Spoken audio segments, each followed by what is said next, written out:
माँ तो माँ है, माँ की ममता। हम आपको एक सत्य घटना बताएं।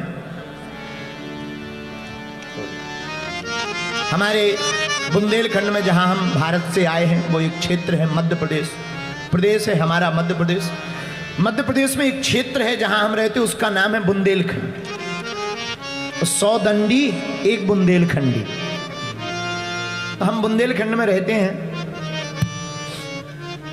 हमारे यहाँ की एक सत्य घटना है। हमारे गांव से लगभग 80 किलोमीटर की दूरी पर एक गांव है, जटाशंकर के पास। वहां की घटना है, बिल्कुल सत्य घटना। एक ब्राह्मण परिवार है वहां, पांडे जी का। पांडे जी के ब्राह्मण परिवार में पांडे जी की शादी हुई। 5-6 साल में 2-3 बच्चे हुए और 7वें वर्ष पांडे जी की पत्नी का देहांत हो गया। मां की ममता देखना। बच्चा छोटा सा था, 8 महीने का।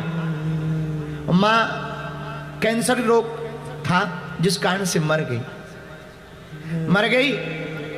तो घर वाले बड़े परेशान, बच्चों को लेकर के चिंतित। 13 दिन में 13वीं हुई। जब 13वीं के कार्य से निवृत्त हो गए, आप सुनकर चौंकेंगे, वो केस हमारे पास आया था दरबार में। वो जो बच्चे थे, जो 7 महीने का बच्चा था, उसकी मां मरने के बाद भी प्रेतात्मा बनकर रोज अपने बच्चे को श्रृंगार करने के लिए आती थी। रोज। ये वो उस क्षेत्र की बहुत प्रचलित घटना है। रोज रात को छोटे से बच्चे को काजल लगा जाती, रोज रात को बच्चे को सुला जाती और रोज रात को बच्चे को स्तनपान करा जाती। तो घर वाले देखकर 2-3 दिन में बड़े चौंके कि रात को कोई काजल कौन लगा जाता है। और एक दिन जब गौर से देखा तो जो मर गई थी वही साड़ी वाड़ी पहनकर विचित्र रूप में आती है, अपने बच्चे को श्रृंगार करके चली जाती है। माँ की इतनी दिव्य ममता होती है, मरने के बाद भी अपने बच्चों की आत्मा से जुड़ी रहती है। माँ की ममता का क्या है। माई बाप, नेपाल के पागलों, तुम सबका दिल दुखाना। और जितने भी यहाँ युवान भाई बहन बैठे हैं, हमारी प्रार्थना है कभी अपने माँ और बाप का दिल मत दुखाना। माँ कोई साधारण नहीं है। माँ जीती जागती भगवान का रूप है माई बाप। और हम लोग, माँ बाप ने हम आपको इसीलिए पाला ताकि हमारा बच्चे नाम रोशन करेंगे। और हम नेपाल के प्रत्येक युवानों से प्रार्थना करेंगे, नेपाल के लोगों, बेटा वो नहीं है जो बाप के नाम से जाना जाए। बेटा वो है कि जब बेटा कोई ऐसा काम कर दे तो उसके पिता को पहचाना जाए। बेटे के नाम से पिता को पहचाना जाए। भाई साहब, आप ऐसा काम करना, ऐसी उपलब्धि पाना, ऐसी सफलता पाना, ऐसे पद पर प्रतिष्ठित होना, ऐसा जीवन में यश पाना, ताकि तुम्हारे पिता और तुम्हारी माँ कहीं से गुजरे तो लोग कहें ये अमुक बेटे के माँ बाप हैं। तो सबको दुखी करना, माँ को कभी दुखी मत करना। माँ तो आखिर माँ होती है। हमारी जानकी मैया भी माँ। जनक सुता जग जननी जानी। हम अपने जीवन की बोलें, आज तो हमारी चर्चा माँ से नहीं हो पाई। हम महीने भर में बहुत ज्यादातर बाहर रहते हैं, खूब बाहर रहते हैं। माँ से कोसों किलोमीटर दूर रहते हैं, 1000-2000 किलोमीटर दूर रहते हैं। और हम अपनी घटना सत्य वाली बता रहे हैं। माई बाप हजारों किलोमीटर दूर रहने पर हर पल आज भी हमारी माँ हमारे पास रहती है। माँ को दिन ना रात चिंता लगी रहती है। वो वहां बैठे बैठे देख रही होगी खाना खाया कि नहीं। अगल बगल जो हमारे साथ रहते उनको पूछती रहेगी फोन, सोया कि नहीं, क्या हाल है, कोई खबर नहीं ले रहा। धन्य है माई बाप। माँ तो माँ होती है, इसलिए तुम सबको दुखित करना और कभी माँ को दुखी मत करना। माँ वो मूर्ति है जिसकी कोई व्याख्या नहीं। माँ वो महिमा है जिसकी कोई व्याख्या नहीं। माँ वो ममता की छाया है जिसकी कोई समता नहीं। माँ वो है जो परमात्मा से मिला देती है। और दूसरी बात, कभी विचार करिएगा माँ के बारे में, वो खुद जागती रहेगी पर तुम्हें सुलाएगी, खुद भूखी रहेगी तुम्हें खिलाएगी, खुद आपके पिता से गाली खा लेगी तुम्हारे लिए पर तुम्हें हर डांट से बचाएगी, तुम्हारी केयर करने वाला अगर कोई है इस दुनिया में माँ।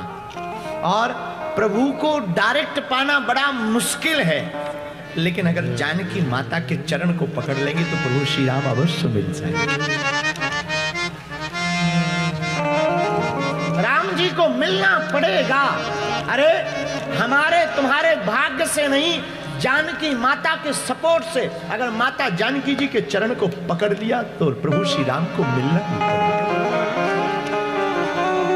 इसलिए नेपाल के लोगों, हमारी प्रार्थना है आप सबका दिल दुखाना, पर युवान भाई बहन जितने बैठे हैं, मेरे युवानों, कभी अपने माँ का दिल मत दुखाना। धरती के भगवान है माँ बाप, धरती के ईश्वर माँ बाप है। हम ये भी कह सकते तुमसे, ये कोई अतिशयोक्ति नहीं, तुम हमें मानना या मत मानना, हमारी कथा में आना या मत आना, पर एक प्रार्थना हमारी है, कभी अपने माँ बाप का दिल मत दुखाना। बड़े खुश नसीब होते हैं जिनकी माँ होती। कभी विचार करना, माँ के ऊपर रातों भर जागी है वो तुम्हारे लिए, कई दिनों तक भूखी रही वो, लेकिन तुम्हारा सुख देखा,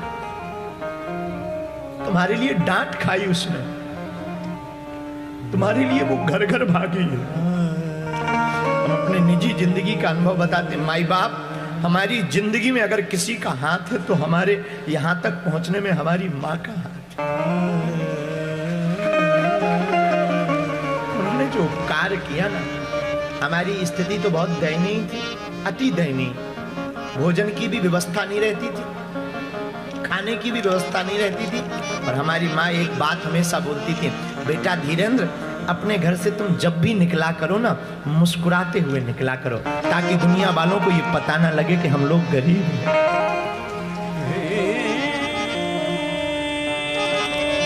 वो माँ कभी इस घर जाती थी, कभी पड़ोसी के घर, कभी ताऊ के घर, वहां से कुछ मांग कर लाती थी, रोटी बनाती थी, खुद भूखी रह जाती थी, लेकिन हम दो भाई एक बहन, हम लोगों को थोड़ा थोड़ा खिला देती।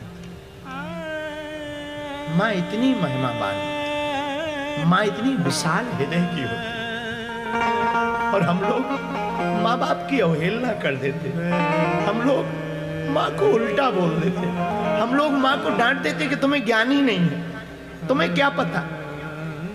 विचार करना उस माँ पर क्या बीती होगी, क्या बीतती होगी, जिसने तुम्हारे लिए रातों जागी, खुद गीले में सोई पर तुम्हें सूखे में सुलाया, तुम्हारे लिए गालियां सही, तुम्हारे लिए गालियां सुनी। नेपाल के लोगों, जब तुम अपनी माँ को कुछ कहते होगे तो क्या बीतती होगी उस माँ पर।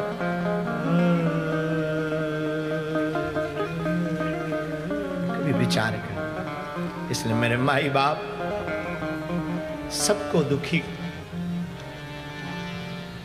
का कोई ध्येय हो ना हो, कोशिश सुखी की करना, पर माँ के दिल को कभी मत दुखाना।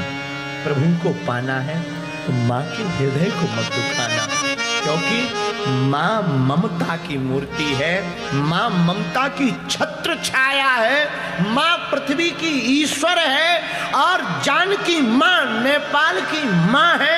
इसलिए नेपाल राष्ट्र महान है, नेपाल देश महान है, नेपाल का सौभाग्य है, यहाँ जानकी माता प्रकट हुई है।